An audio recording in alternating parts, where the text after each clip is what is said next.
Doctor Mohan Varghese, എന്തുകൊണ്ടാണ് ഇതിനെ അത്ര വലിയൊരു നയതന്ത്ര വിജയമായി ഡോക്ടർ സേനാപതി വേണു കണക്കാക്കാത്തത്? കാരണം അദ്ദേഹം ചില വിമർശനങ്ങൾ ഉന്നയിക്കുന്നുണ്ട്. ഈ സർജിക്കൽ സ്ട്രൈക്ക് പോലെയുള്ള കാര്യങ്ങൾ നേരത്തെയും നടത്തിയിരുന്നു എന്നുള്ളത്. ദാവൂദ് ഇബ്രാഹിമിനെ അദ്ദേഹം ചൂണ്ടിക്കാണിച്ചപ്പോഴാണ് അത് ഓർത്തത്. അദ്ദേഹം ഒരു പ്രാവശ്യം പാകിസ്ഥാനിൽ വലിയ അപകടകരമായ സാഹചര്യത്തിലാക്കി ആരോഗ്യനിലയിലേക്കൊക്കെ എത്തി ആശുപത്രിയിൽ അഡ്മിറ്റ് ആയതാണ്. അന്ന് ചില അഭ്യൂഹങ്ങളൊക്കെ പരന്നിരുന്നു. അതും ചില നീക്കങ്ങളുടെ ഭാഗമായിട്ടാണ് എന്നൊക്കെയുള്ളത്. എന്തായാലും അതൊക്കെ അഭ്യൂഹങ്ങൾ മാത്രമാണ്. എന്തായാലും നമ്മുടെ നയതന്ത്ര വിജയത്തെ കുറച്ച് കാണേണ്ടുന്ന സാഹചര്യം എവിടെയെങ്കിലും വന്നിട്ടുണ്ടോ? നേരത്തെ പലപ്പോഴും തന്നെ ഈ കരസേനാ മേധാവികൾ അടക്കം തന്നെ പറഞ്ഞിട്ടുണ്ട്, തങ്ങൾ എപ്പോഴും ഒരു യുദ്ധത്തിലേക്കോ അല്ലെങ്കിൽ ഒരു സർജിക്കൽ സ്ട്രൈക്കിലേക്കോ ഒക്കെ കടക്കാൻ തയ്യാറാണ്. പക്ഷേ അതിന് രാഷ്ട്രീയ നേതൃത്വം വേണ്ടുന്ന പിന്തുണ തരാത്തതുകൊണ്ട് മാത്രമാണ് പലപ്പോഴും അത് പുറകിലേക്ക് പോയിക്കൊണ്ടിരുന്നത് എന്നുള്ളത്. പക്ഷേ നരേന്ദ്രമോദി സർക്കാർ വന്നതിന് ശേഷം അത്തരത്തിലുള്ള യാതൊരു നിയന്ത്രണങ്ങളും ഉണ്ടായിട്ടില്ല എന്ന് മാത്രമല്ല, ഏതെവിടെയെങ്കിലും തരത്തിൽ ഭാരതത്തിന് മേൽ ഏതെങ്കിലും ഒരു ഭീകരാക്രമണം ഉണ്ടാകുകയാണെങ്കിൽ തിരിച്ചടിക്കുക എന്നുള്ള ഒറ്റ ലക്ഷ്യം, അതിൽ തന്നെ മുന്നോട്ട് പൊക്കൊള്ളൂ എന്നുള്ളൊരു വാക്ക് നൽകിയിട്ടുണ്ട് എന്നും പലരും പറയുകയുണ്ടായി, പല ഇന്റർവ്യൂസിലടക്കം. അതുകൊണ്ട് ഇത് നയതന്ത്ര വിജയം തന്നെയാണ്. അതിലുപരി അതിനെ അങ്ങനെ താഴ്ത്തിക്കെട്ടേണ്ട ഒരു കാര്യമല്ല എന്ന് തന്നെയല്ലേ നമുക്കും പറയാനുള്ളത്. ഈ പാനലിലെ ആരും തന്നെ ഇത് നയതന്ത്ര വിജയമല്ല എന്ന് പറയുമെന്ന് തോന്നുന്നില്ല. പിന്നെ മുൻകാലങ്ങളിലെ ഗവൺമെന്റുമായി തട്ടിച്ചു നോക്കുമ്പോൾ ഈ ഗവൺമെന്റ് കാട്ടുന്ന ഒരു ഇച്ഛാശക്തി, ഒരു വൈബ്രൻസി, അത് തീർച്ചയായും എടുത്തു പറയാവുന്ന കാര്യവുമാണ്. മുൻകാലങ്ങളിൽ മോശമാണ് എന്നല്ല. സേനാപതി വേണു പറഞ്ഞത് വളരെ ശരിയാണ്. 71 യുദ്ധത്തിലൊക്കെ തീർച്ചയായും ഭാരതത്തിന്റെ അന്നത്തെ പ്രധാനമന്ത്രി ഇന്ദിരാഗാന്ധി ഉണർന്ന് പ്രവർത്തിച്ചു. നമ്മുടെ ഫോറിൻ പോളിസി എസ്റ്റാബ്ലിഷ്മെന്റ് ഒന്നാം തരം ഇന്റലിജൻസ് ഇൻപുട്ടിന്റെ അടിസ്ഥാനത്തിൽ പ്രവർത്തിച്ചു. തീർച്ചയായും ഭാരതത്തിന്റെ അഭിമാനമാണ്. കാരണം വിദേശ നയത്തിന്റെ കാര്യത്തിൽ രാഷ്ട്രീയം കൂട്ടിക്കുഴയ്ക്കുന്നത് ആരോഗ്യപരമല്ല. രാജ്യത്തെ സംബന്ധിച്ചിടത്തോളം ആരോഗ്യപരമല്ല. നോക്കൂ, ഒരു ഗവൺമെന്റിന്റെ, ഞാനൊരു പൊളിറ്റിക്കൽ സയൻസ് അധ്യാപകനായിരുന്ന ആളാണ്, ഒരു ഗവൺമെന്റ് ഫോർമേഷൻ എന്ന് പറയുമ്പോൾ അതിന്റെ ഗവൺമെന്റ് പോയിക്കോട്ടെ, രാജ്യം തന്നെ ഉണ്ടായത് എന്തിനാണ്? ജനങ്ങളുടെ ജീവനും സ്വത്തിനും ഉറപ്പ് വരണം. അങ്ങനെ രാജ്യത്തിന്റെ സുരക്ഷ സാധിക്കണമെങ്കിൽ അതിനൊരു ഭരണകൂടം ഉണ്ടാകണം. ആ ഭരണകൂടത്തിന്റെ ആദ്യത്തെ ദൗത്യം എന്ന് പറയുന്നത് നാഷണൽ സെക്യൂരിറ്റി തന്നെയാണ്, ദേശീയ സുരക്ഷ തന്നെയാണ്. ഭാരതത്തിന്റെ ദേശീയ സുരക്ഷ അട്ടിമറിക്കപ്പെടുന്നു എന്ന് തോന്നുമ്പോൾ, അതായത് ഭാരതത്തെ ഡീസ്റ്റെബിലൈസ് ചെയ്യാനായി ബോധപൂർവമായ ഒരു ശ്രമം അയൽക്കാരുടെ ഭാഗത്ത് നിന്ന്, പ്രത്യേകിച്ചും പാകിസ്ഥാന്റെ ഭാഗത്ത് നിന്ന് വരുമ്പോൾ അതിനെ ഒരു മൾട്ടി പ്രോങ് സ്ട്രാറ്റജി കൊണ്ട് മാത്രമേ നേരിടാനാവൂ. ഒന്ന്, ആ ഒരു ത്രെട്ടിനെ നമ്മൾ ഫിസിക്കലി ഹാൻഡിൽ ചെയ്യണം. അത് മാത്രമല്ല, ആ ത്രെട്ട് വരുന്നതിന് മുൻപ് തന്നെ നമ്മുടെ ഇന്റലിജൻസ് സംവിധാനങ്ങൾ ഉണർന്ന് പ്രവർത്തിക്കണം. 3, ആ ത്രെട്ട് ഏത് കേന്ദ്രത്തിൽ നിന്നാണോ വരുന്നത് ആ കേന്ദ്രം ഈ സംഭവം ചെയ്തു, അതിൽ പാകിസ്ഥാന്റെ ഭാഗത്ത് നിന്ന് ഈ ആക്രമണം നടത്തി എന്ന് കാറ്റഗോറിക്കായിട്ട് തെളിയണം. അതിന്റെ റൂട്ട്സിലേക്ക് പോയി, നേരത്തെ ഇവിടെ ശ്രീ രാജ്മോഹനും കേണൽ ജിന്നിയും ഒക്കെ സൂചിപ്പിച്ചതുപോലെ, you have to go to the roots of the issue. ആ വേരുകളിലേക്ക് പോകണമെങ്കിൽ നിർണായക തെളിവുകളാണ് ആവശ്യം. ആ നിർണായക തെളിവുകളുടെ പ്രധാന കണ്ണിയാണ് ഈ ആക്രമണത്തിന്റെ സൂത്രധാരൻ, കുന്തമുന എന്നൊക്കെ പറയാവുന്ന തഹാവൂർ റാണയെ ഇപ്പോൾ ഭാരതത്തിന് വിട്ടുകിട്ടുന്നത്. ഇവിടെ നിന്നാണ് ആ നെക്സസിനെ കുറിച്ചുള്ള കൂടുതൽ വിവരങ്ങൾ നമുക്ക് ലഭിക്കുന്നത്.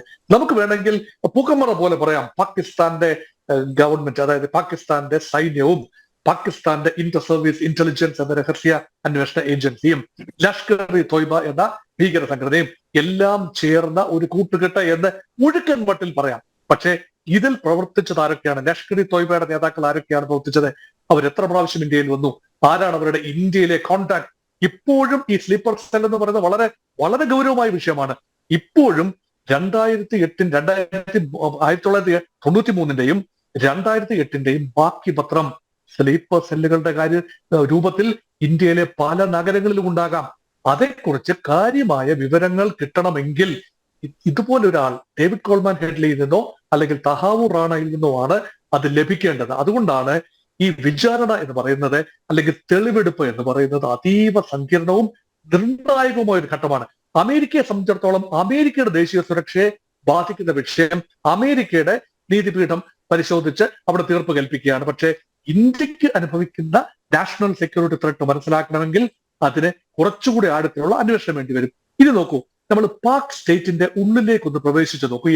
എന്താണ് ഇതിന്റെ ഒരു ലിങ്ക് എന്നുള്ളതാണ്. തഹാവൂർ റാണ എന്തുകൊണ്ട് പ്രധാനപ്പെട്ടതാകുന്നു? എന്തുകൊണ്ട് ഭാരതം കടുകട വിട്ടുവീഴ്ച? കാരണം ഇതൊരു പ്രഷറാണ്.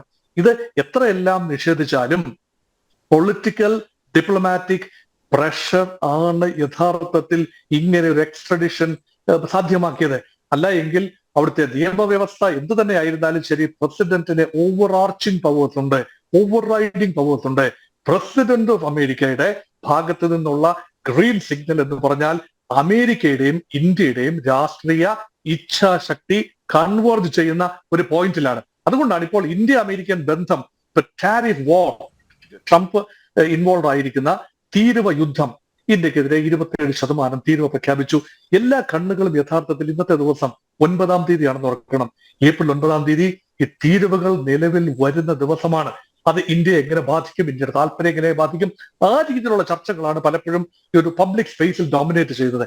അവിടെ നമ്മൾ അറിയാതെ പോകുന്ന ഒരു കാര്യം എന്ന് പറയുന്നത്, സാമ്പത്തിക കാര്യങ്ങൾ നമുക്ക് തിരിച്ചു പിടിക്കാൻ സാധിക്കും, നെഗോസിയേഷനിലൂടെ മുന്നോട്ട് പോകാൻ കഴിയും.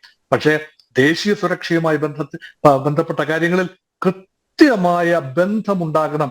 രണ്ട് ഭരണകൂടങ്ങൾ തമ്മിൽ എണ്ണയിട്ട യന്ത്രം പോലെ പ്രവർത്തിക്കുന്ന ഒരു ബന്ധമുണ്ടാകണം. ആ ബന്ധം എസ്റ്റാബ്ലിഷ് ചെയ്യാൻ ഭാരതത്തിന് കഴിഞ്ഞു. വളർന്നു വരുന്ന ഭാരതത്തിന്റെ ഒരു സ്കീം ഓഫ് തിങ്സ് എന്ന് പറയുന്നത് കുറച്ചുകൂടെ ലാർജർ ആയിരിക്കുന്നു, വൈഡർ ആയിരിക്കുന്നു. ഒരു സൗത്ത് ഏഷ്യൻ പ്ലെയർ എന്നുള്ള നിലയിൽ നിന്നും ഒരു ഗ്ലോബൽ മൂവർ ആൻഡ് ഷെയ്ക്കർ എന്ന നിലയിൽ സാമ്പത്തികമായും സൈനികമായും അത് മാത്രമല്ല ഇന്റലിജൻസ് നെറ്റ്വർക്കിന്റെ കാര്യത്തിൽ പോലും ഭാരതം മുൻപത്തേക്കാൾ വളർന്നിരിക്കുന്നു. അത് ഓരോ ഗവൺമെന്റും അവരവരുടേതായ, കോൺഗ്രസ് ഗവൺമെന്റും ജനതാ ഗവൺമെന്റും BJP ഗവൺമെന്റും അവരവരുടേതായ കോൺട്രിബ്യൂഷൻ കൊടുത്തിട്ടുണ്ട് എന്നത് വിസ്മരിക്കാനാവില്ല. പക്ഷേ ഈ സർക്കാർ, നരേന്ദ്രമോദി നേതൃത്വം നൽകുന്ന സർക്കാർ ഒരു ദിശാബോധം കാട്ടുന്നു. മുൻ സർക്കാരുകൾ അതുകൊണ്ട് ദിശാബോധം കാട്ടിയില്ല എന്ന് വിമർശിക്കാനാവില്ല. ആ സർക്കാരുകൾ ചെയ്ത നല്ല കാര്യം, കാരണം നേരത്തെ പറഞ്ഞതുപോലെ 2008 നടന്ന ഭീകരാക്രമണമാണ്. അങ്ങനെയെങ്കിൽ വേണമെങ്കിൽ വിമർശിക്കാം. 2008 മുതൽ 2014 വരെയുള്ള 6 വർഷം നരസിംഹറാവു മൻമോഹൻ സിംഗിന്റെ ഗവൺമെന്റാണ്. അത് കോൺഗ്രസ് പാർട്ടിക്ക് നേതൃത്വം കൊടുക്കുന്ന UPA ഗവൺമെന്റാണ്. UPA 1 അവസാന ഭാഗവും UPA 2 പൂർണ്ണ സമയവും. ആ സമയത്തൊന്നും സാധിക്കാത്തതും കഴിഞ്ഞ 10 വർഷം നരേന്ദ്രമോദിയുടെ നേതൃത്വത്തിലുള്ള ഇന്ത്യ ഗവൺമെന്റ് സാധിക്കാത്തതും എല്ലാം ഇപ്പോൾ സാധിക്കുന്നു എന്ന് പറയുമ്പോൾ തെളിവെടുപ്പിന്റെയും വിചാരണയുടെയും ശിക്ഷയുടെയും ഒരു റൗണ്ട് കഴിഞ്ഞു. അമേരിക്കൻ നിയമവ്യവസ്ഥിതിയുടെ ശിക്ഷാ കാലാവധി ഏതാണ്ട് പൂർണ്ണമായി കഴിഞ്ഞു. ഇനി ഇപ്പം ലഭിക്കാനുള്ള ബാക്കിയുള്ള കാര്യം ഭാരതത്തിന് വിട്ടുകൊടുക്കുകയാണ്. അതൊരു രാഷ്ട്രീയ തീരുമാനമാണ്. നയതന്ത്രപരമായ നല്ല സമ്മർദ്ദമുണ്ട്. കാരണം ഇതൊരു അമേരിക്കയെ സംബന്ധിച്ചിടത്തോളം എല്ലാ കാര്യങ്ങളും ഇന്ത്യക്കെതിരെ എന്ന് പറയാനാവില്ല. കാരണം തീരുവ യുദ്ധത്തിൽ ട്രംപ് എടുത്ത നിലപാടും അതേസമയം സുരക്ഷാ കാര്യത്തിൽ എടുക്കുന്ന നിലപാടും ഒന്നല്ല. സുരക്ഷാ കാര്യത്തിൽ പ്രത്യേകിച്ച് ഭാരതത്തിന്റെ സുരക്ഷയ്ക്ക് ആവശ്യമായ വിവരങ്ങൾ ഒരു ചെറിയ പങ്കെങ്കിലും ഇസ്രായേലും അമേരിക്കയും ഭാരതത്തിന് പ്രൊവൈഡ് ചെയ്യുന്നുണ്ട്. അത് അനിഷേധ്യമായ കാര്യമാണ്. ഇന്റലിജൻസ് നെറ്റ്വർക്കുകൾ തമ്മിൽ ചേർന്ന് പ്രവർത്തിക്കേണ്ട കാര്യമുണ്ട്. ഡേവിഡ് കോൾമാൻ ഹെഡ്ലിയുടെയും തഹാവൂർ റാണയുടെയും വേദികൾ ചെന്ന് നിൽക്കുന്നത് ബ്രിട്ടനിലേക്കും കാനഡയിലേക്കും വികസിത ലോകത്തെ പല രാജ്യങ്ങളിലേക്കുമാണ്. അമേരിക്ക മാത്രമല്ല എന്ന് ഓർക്കണം. ഇതിനൊരു ട്രാൻസ്നാഷണൽ സ്വഭാവമുണ്ട്. ആ ഒരു കണ്ണി ആ ഒരു തീവ്രവാദത്തിന്റെ ഭീകരതയുടെ കണ്ണി അറ്റുമാറ്റുക എന്നതാണ് പ്രധാനം. അത് പാകിസ്ഥാനിലേക്ക് ആത്യന്തികമായി വന്നു ചേരുമ്പോൾ പാകിസ്ഥാന്റെ സ്റ്റേറ്റ് ഇപ്പോൾ ചെയ്തുകൊണ്ടിരിക്കുന്ന, അല്ലെങ്കിൽ മുൻകാലങ്ങളിലൊക്കെ ചെയ്തുകൊണ്ടിരിക്കുന്നതും ഇപ്പോഴും തുടരുന്നതുമായ ഇന്ത്യയെ ഡീസ്റ്റെബിലൈസ് ചെയ്യാനുള്ള ഒരു ഡ്രൈവ്, അത് ലോകത്തിന് മുന്നിൽ തുറന്നു കാട്ടാൻ ലഭിക്കുന്ന ഒന്നാന്തരം അസുലഭ മുഹൂർത്തമാണിത്. അതുകൊണ്ടാണ് ഇനിയുള്ള നാളുകൾ തീവ്രമായ വിചാരണയുടെയും തെളിവെടുപ്പിന്റെയും ഒക്കെ കാലമാണ്. ഒരുപാട് കൂടുതൽ ആളുകൾ, ഇതുവരെ നമ്മൾ കേട്ടിട്ടില്ലാത്ത പല പേരുകളും ഇനി രംഗത്ത് വരാനുള്ള സാധ്യതയുണ്ട്. അതുകൊണ്ടാണ് ഭീകരതയ്ക്കെതിരെയുള്ള പോരാട്ടത്തിലെ ഏറ്റവും നിർണായകമായ ഒരു സംഭവമായി ഇതിനെ കാണാം. ഇതുവരെ കേണൽ ഗണ്ണി പറഞ്ഞത് ശരിയാണ്. ഇത്രയും വലിയ ഒരു ഹൈ പ്രൊഫൈൽ ഒരു ടെററിസ്റ്റിനെ ഭാരതത്തിന് ഇതുവരെ വിട്ടുകിട്ടിയിട്ടില്ല. എന്റെ ഓർമ്മയിലും അങ്ങനെ ഒരു ടെററിസ്റ്റിനെ വിട്ടുകിട്ടിയിട്ടില്ല എന്നതുകൊണ്ട് ഇദ്ദേഹത്തിന്റെ തഹാവൂർ റാണയുടെ ആഗമനം, ഇനി ഹഫീസ് സയ്യിദിലേക്കും അതുപോലെ സഖ്യൂർ റഹ്മാൻ ലഖ്വിയിലേക്കും ഒക്കെ അന്വേഷണം ചെന്ന് നിൽക്കേണ്ടതുണ്ട്. പാകിസ്ഥാനിലെ ലഷ്കർ-ഇ-തോയ്ബയുടെ വൻ നേതാക്കൾ നിൽക്കുന്നു. ഡി കമ്പനി ഇപ്പോഴും ഉണ്ട്, ഇല്ലെന്ന് പറയാനൊക്കില്ല, ദുർബലമായി കാണാം. പക്ഷേ ദാവൂദ് ഇബ്രാഹിം നയിക്കുന്ന ഡി കമ്പനി അതിന്റെ റൂട്ടുകൾ ദുബായിലേക്കും ഷാർജയിലേക്കും അതുപോലെ പാകിസ്ഥാനിലേക്കും എല്ലാം നീളുന്നു. ഇതൊരു ഗ്ലോബൽ നെറ്റ്വർക്കാണ്. അത് ഇന്ത്യയെ ഡീസ്റ്റെബിലൈസ് ചെയ്യാൻ ഭാവിയിൽ ആരെങ്കിലും അറ്റംപ്റ്റ് ചെയ്താൽ അവര് 2 വട്ടം ആലോചിക്കും, അല്ലെങ്കിൽ 4 വട്ടം ആലോചിക്കും. അതുകൊണ്ടാണ് ഇന്ത്യയുടെ ഇപ്പോഴത്തെ നീക്കം ആഗോള തലത്തിൽ പറയുമ്പോൾ സ്ട്രാറ്റജിക് മൂവ് ആണ്. സർജിക്കൽ സ്ട്രൈക്ക് എന്ന് പറഞ്ഞില്ലെങ്കിലും അതൊരു തന്ത്രപരമായ സ്ട്രാറ്റജിക്കായ ഒന്നാന്തരം മൂവ് തന്നെയാണ്. അതിന്റെ ക്രെഡിറ്റ് ഗവൺമെന്റിന് കൊടുത്തേ മതിയാവും.